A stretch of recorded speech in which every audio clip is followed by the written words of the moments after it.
नमस्कार आप सभी को हाल हरियाणा में आपका एक बार फिर से स्वागत है। मैं हूं आपके साथ पीयूष गुंबर। आज किसान नेता राकेश टिकैत करनाल के जीटी रोड पर बने हुए एग्रो मॉल में एकदम से पहुंचे। असल में वो पंजाब से एक विवाह के कार्यक्रम से होते हुए गाजीपुर बॉर्डर पर वापस जा रहे थे, तो अपने जो संगठन का जो उनके कार्यकर्ता हैं, जैसा कि जो रतन मान हैं उनके प्रदेश अध्यक्ष हैं, वो भी इसी एरिया के ही रहने वाले हैं, तो उनके साथ जब एक संगठनात्मक चर्चा करने के लिए वो कुछ समय के लिए यहाँ पर रुके करनाल में, तब जब उनके संज्ञान में ये बात आई कि जो ये एग्रो मॉल पिछले कई सालों से बना हुआ है जीटी रोड पर, उसे जो सरकार है कहीं ना कहीं बोली लगाकर अब बेचने जा रही है, तो इस पर वो उसी एग्रो मॉल में पहुंचे और वहां पर कड़े शब्दों में सरकार के इस जो है निर्णय की जो है निंदा भी की। और एक ये भी उन्होंने बात कही कि अगर इसे कोई भी बोली लगाकर खरीदने आता है या कोई भी अधिकारी अगर इसकी बोली लगाकर बेचता है तो उन दोनों को ही इसी एग्रो मॉल में बंद कर दिया जाएगा। किसी भी कीमत पर इस एग्रो मॉल को जो है बिकने नहीं दिया जाएगा। ये किसानों की ज़मीन है, अगर ये एग्रो मॉल किसी कार्य में नहीं लाया जा रहा तो यह ज़मीन किसानों को वापस कर दी जाए। देखें पूरी खबर, क्या कहा राकेश टिकैत ने। एग्रो मॉल बनाया तो उसको सरकार बेचना चाहती है और किसान इसको बचाना चाहते हैं। आप भी आए हैं। देखो, ये तो इन्होंने शुरुआत कर दी है। मध्य प्रदेश में 182 मंडियां इन्होंने बेचने निकाल दी।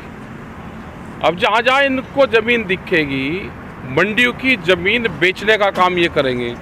हरियाणा में अगर शुरुआत होगी तो ये मान लो कि करनाल से अगर शुरुआत हुई, जो आंदोलन का पूरा गढ़ है। और ये आप जो बिल्डिंग देख रहे हैं पूरी सामने, ये एग्रो मॉल ये किसानों के लिए बना था। इसमें पैसा मंडी बोर्ड का लगा, किसानों का लगा, और इसको बेचना चाहती है सरकार। तो अगर ये बिकेगा तो इसका मतलब ये होगा कि धीरे धीरे मंडियों की ज़मीन की शुरुआत हो चुकी है बेचने की। और भी बहुत से ऐसे प्रोजेक्ट है कि करोड़ों रुपए की लागत तो लग जाती है, कोड़ियों के भाव भेज देती है ऐसे। वो तो उनको बेचना, अपने लोगों को देने हैं इनको। आप भी ये पूरी ज़मीन मंडी को ये बेचेंगे कि मंडी की खाली ज़मीन हमको बेचनी, जो उसके काम नहीं आ रही। भाई बेचनी तो आपने ली क्यों? किसान की वापसी कर दो। आपने किसान की ज़मीन ली, ये कानून भी था कि अगर 5 साल में उस ज़मीन पे कोई कंस्ट्रक्शन नहीं होगा, जिस उद्देश्य से ली उसका पूर्ति नहीं होगी, तो किसान को वापसी होगी। आप किसान का जो इंटरेस्ट है वो ले लो और ये ज़मीन उसकी किसान को वापसी कर दो। उसकी जो सरकार है निजीकरण की तरफ ज़्यादा दे रही है, सरकारी चीज़ों को बेचना चाहती है। जो मंडियां भी हैं, एयरलाइंस है या और भी काफ़ी जो सारी चीज़ें हैं, सभी को बेचना चाहती है। सबको बेचना चाहती है। इसे देश को पूरे को बेच के जाएंगी। अगर इसको बचाना है तो लोगों को आगे आना पड़ेगा। ये मंडियां तो नहीं बिकेगी, कोई खरीदार आएगा तो वही खरीदार बाहर रहेगा। यहाँ का पुलिस प्रशासन और सरकार कान खोल के सुन लो कि यहाँ की मंडियां नहीं बिकेगी। ये इसको दे दो, किसी उसको देना है ना, चालू होगा, देगा। किसान का माल रखने के लिए बनी, कहीं के लिए बनी। आप दो ना, मंडी बोर्ड इसको रेंट पे दे दे, जिसको भी देना चाहता हो। कोई इसमें चलाना चाहता हो, नहीं चलाना चाहता तो इसको बंद कर दो आने वाले टाइम पे। फिर होगा किस चीज़ के लिए बनी है।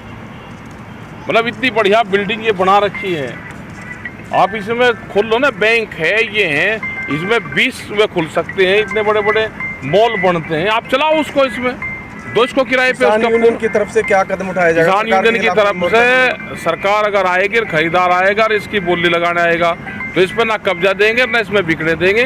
जो भी आदमी आएगा सोच समझ के यहाँ पर आना।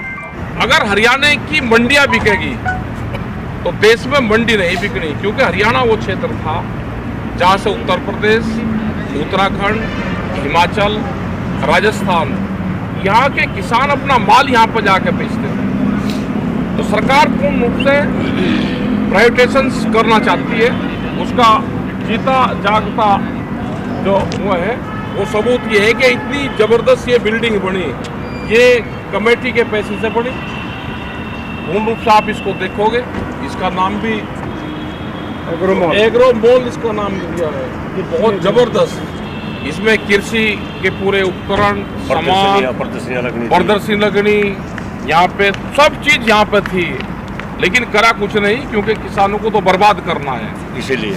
और इसीलिए ये पूर्ण रूप से बेची जा रही। किसी संघ के किसी न किसी उसको देंगे ये। और इसी तरह से जैसे मध्य प्रदेश में 182 मंडी बेचने निकाल ली, यहाँ पे भी धीरे धीरे जो उनकी खाली जमीन होगी मंडियों की, उस मंडी की खाली ज़मीन को खाली ज़मीन के नाम से वो बेचेंगे, कहेंगे कि जी इसमें एग्री बेस इंडस्ट्रीज लगेगी, सस्ते दामों पर उसको देने का काम करेंगे। तो ये कोई भी देश में प्रॉपर्टी नहीं छोड़ेंगे। ये ज़मीन पे पहला हक उन किसानों का है जिनकी ये ज़मीन नहीं गई, उनके परिवार के लोग ये थे, यहाँ पे ही है, इनकी ये ज़मीन नहीं गई, काद्यान साहब की ज़मीन गई। और जो भूमि अधिग्रहण एक्ट था उसमें ये था कि 5 साल तक अगर ज़मीन पे काम नहीं होगा तो उनकी ज़मीन वापसी दी जाएगी। अगर सरकार ने गलत तरीके से ज़मीन अधिग्रहण की और वो ज़मीन फिर बड़ी काम के मतलब की नहीं है तो किसानों की ज़मीन वापसी दे दो। बर्बाद तो ये लोग हुए जिनको 45,000 रुपया बीघा इसका ज़मीन का रेट दिया गया, एकड़ 45,000 रुपये एकड़। हाँ, तो लूटे गए ये किसान। जो उनका ब्याज बनता हो भाई वो ले लो अपना, लेकिन ज़मीन ये नहीं बिकेगी। भारतीय किसान यूनियन इस पे पूरा आंदोलन करेगा। रतनमान जी यहाँ पे हैं, अपने यहाँ पे बोर्ड लगाओ, जो कोई खरीदार होगा उसको भी यहीं बंद करो, और जो बेचने वाला कोई अधिकारी होगा उसका भी वो भी बंद होगा। ना इस पर कब्जा देंगे ना ये बिकेगी। और ये अकेली नहीं, और भी कोई मंडी की प्रॉपर्टी बेचने की कोशिश करेगा तो मंडियाँ नहीं बिकेगी देश में, उसके खिलाफ आंदोलन चलाना पड़ेगा।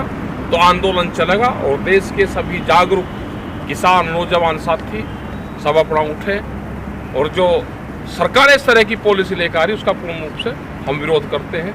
धन्यवाद। हमारी जब बात हुई जो किसान नेता हैं, जो यहाँ के प्रदेश अध्यक्ष हैं रतनमान, तो उन्होंने यही बताया कि जो राकेश टिकैत हैं पंजाब में एक शादी में गए हुए थे, वापसी पर उन्होंने रतनमान को जो है कॉल किया मिलने के लिए। तो जब वो चाय पर चर्चा कर रहे थे और इस सारी चर्चा में कहीं ना कहीं जब इस एग्रो मॉल की बात उनके सामने आई तो वो उसी एग्रो मॉल में पहुँचे और उन्होंने रतनमान और पूरी टीम को ये भी कह दिया कि आप यहीं पर धरना दीजिए, यहीं पर अपने पोस्टर बैनर लगा दीजिए, किसी भी कीमत पर ये एग्रो मॉल बिकने नहीं दिया जाएगा। आप देख रहे हैं हाले हरियाणा। जो कोई भी पहली बार हाले हरियाणा पर जुड़ा है, हमारे फेसबुक पेज को लाइक करे और फॉलो करे, और यूट्यूब चैनल को भी अवश्य सब्सक्राइब करे, ताकि आगे आने वाली जितनी भी खबरें हैं आप तक आपके फ़ोन के माध्यम से सीधा पहुंचती रहें। धन्यवाद।